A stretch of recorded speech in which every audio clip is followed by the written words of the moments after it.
Hi friends, it's me Ahmed. ഇപ്പോൾ നമ്മൾ ഇന്ന് വന്നിരിക്കുന്നത് പുതിയൊരു ടോപ്പിക്കായിട്ടാണ്. Preference list. ഒരു CUT ആസ്പിറൻ്റ് ആണ് നിങ്ങളെങ്കിൽ എന്തായാലും നിങ്ങളുടെ നമ്പർ 1 പ്രിഫറൻസ് എന്തായാലും ഡൽഹി യൂണിവേഴ്സിറ്റി ആയിരിക്കും. അപ്പോൾ ഡൽഹി യൂണിവേഴ്സിറ്റിയിൽ പ്രിഫർ ചെയ്യുന്ന ഒരു CUT ആസ്പിറൻ്റ് ആണ് നിങ്ങളെങ്കിൽ, നിങ്ങൾക്ക് സയൻസ് ആണ് താല്പര്യമെങ്കിൽ, ഇന്നത്തെ വീഡിയോയിൽ നമ്മൾ സംസാരിക്കാൻ പോകുന്നത് സയൻസ് എടുക്കാൻ പോകുന്ന ഒരു കുട്ടി എങ്ങനെയാണ് പ്രിഫറൻസ് ലിസ്റ്റ് കൊടുക്കേണ്ടത് എന്നുള്ളതിനെ പറ്റിയിട്ടാണ്. അപ്പോൾ അധികം പറഞ്ഞ് ദീർഘിപ്പിക്കാതെ നമുക്ക് വീഡിയോയിലേക്ക് കടക്കാം. അപ്പോൾ ഒന്നാമതായിട്ട് വരുന്നത് ഹിന്ദു കോളേജാണ്. നിങ്ങൾക്ക് എല്ലാവർക്കും അറിയുന്ന പോലെ തന്നെ ഫാക്കൽറ്റി വൈസ് ആണെങ്കിലും ഇൻഫ്രാസ്ട്രക്ചർ വൈസ് ആണെങ്കിലും ഹിന്ദു കോളേജാണ് ടോപ്പിൽ കിടക്കുന്നത്. ഹിന്ദു കോളേജ് കഴിഞ്ഞ് കഴിഞ്ഞാൽ പിന്നെ വരുന്നത് സെൻറ്റ് സ്റ്റീഫൻസ് കോളേജാണ്.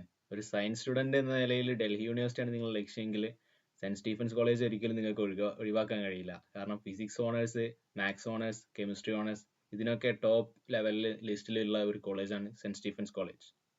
പിന്നെ വരുന്നത് മിറണ്ട ഹൗസ് ആണ്. മിറണ്ട ഹൗസ് എന്ന് പറയുന്നത് ഒരു ഓൺലി വുമൻസ് കോളേജാണ്. NIRF റാങ്കിങ് നോക്കിക്കഴിഞ്ഞാൽ ടോപ്പ് നമ്പർ 1 കോളേജാണ്. ഇന്ത്യയിലെ നമ്പർ 1 കോളേജാണ് മിറണ്ട ഹൗസ്. പിന്നെ വരുന്നത് ഹൻസ്രാജ് കോളേജാണ്. ഹൻസ്രാജ് കോളേജിൻ്റെ ഏറ്റവും വലിയ പ്രത്യേകത എന്താണെന്ന് വെച്ച് കഴിഞ്ഞാൽ വൈഡ് വെറൈറ്റീസ് ഓഫ് കോഴ്സസ് ആണ്.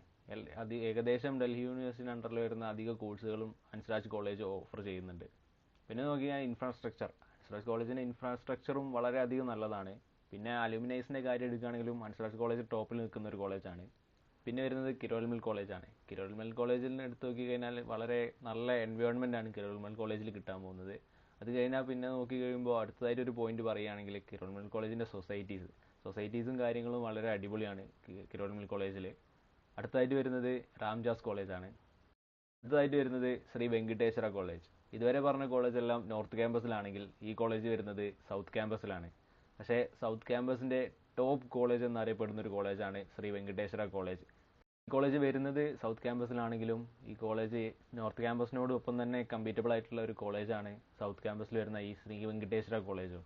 അടുത്തായിട്ട് വരുന്നത് ദൗലത് റാം കോളേജാണ്. അത് കഴിഞ്ഞാൽ SGTB കാൽസ കോളേജാണ്.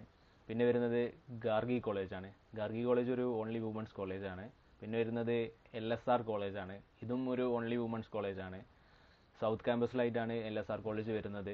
വളരെ അടിപൊളിയായിട്ടുള്ളൊരു കോളേജാണ് LSR കോളേജ്. LSR കോളേജ് ഗേൾസിന് വളരെ നല്ലൊരു കോളേജാണ്. പിന്നെ നോക്കി കഴിഞ്ഞാൽ LSR കോളേജിലാകെ മാത്സ് ഓണേഴ്സും സ്റ്റാറ്റ്സ് ഓണേഴ്സും മാത്രമാണ് ചെയ്യുന്നത്. പിന്നെ വരുന്നത് ഇന്ദ്രപ്രസ്ഥ കോളേജാണ്.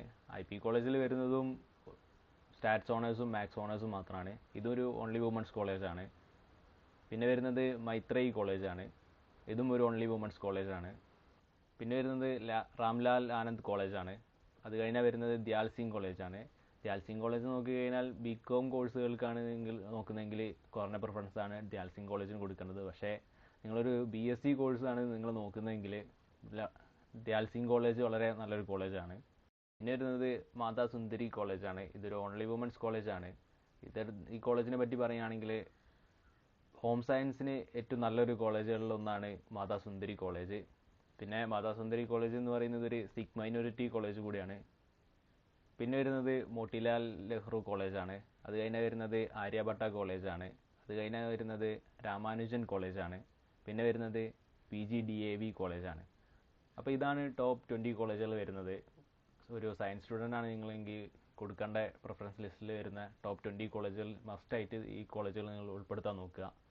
പിന്നെ നമ്മൾ കഴിഞ്ഞ വീഡിയോയിൽ പറഞ്ഞതുപോലെ തന്നെ north campus, south campus, off campus അങ്ങനെ കൊടുക്കാൻ നിങ്ങൾ പരമാവധി ശ്രമിക്കുക. അപ്പോൾ നിങ്ങൾക്ക് നോർത്ത് ക്യാമ്പസ് ഏതാ, സൗത്ത് ക്യാമ്പസ് ഏതാ, ഓഫ് ക്യാമ്പസ് ഏതാണെന്ന് അറിയില്ലെങ്കിൽ നമ്മൾ തൊട്ട് മുമ്പത്തെ വീഡിയോ ഒന്ന് കണ്ടാൽ മതി. അപ്പോൾ അതിൽ നമ്മൾ കറക്റ്റ് ഡീറ്റെയിൽ ആയിട്ട് പറയുന്നുണ്ട് എന്തൊക്കെയാണ് ഓഫ് ക്യാമ്പസ്, സൗത്ത് ഏതൊക്കെയാണ്, നോർത്ത് ഏതൊക്കെയാണ് എന്നുള്ളത്. നിങ്ങളിതുവരെ ആ വീഡിയോ കണ്ടിട്ടില്ലെങ്കിൽ ജസ്റ്റ് ഒന്ന് പോയി വാച്ച് ചെയ്തിട്ട് വരിക. ആ വീഡിയോ നമ്മളിവിടെ ലിങ്കിൽ കൊടുക്കുന്നതായിരിക്കും.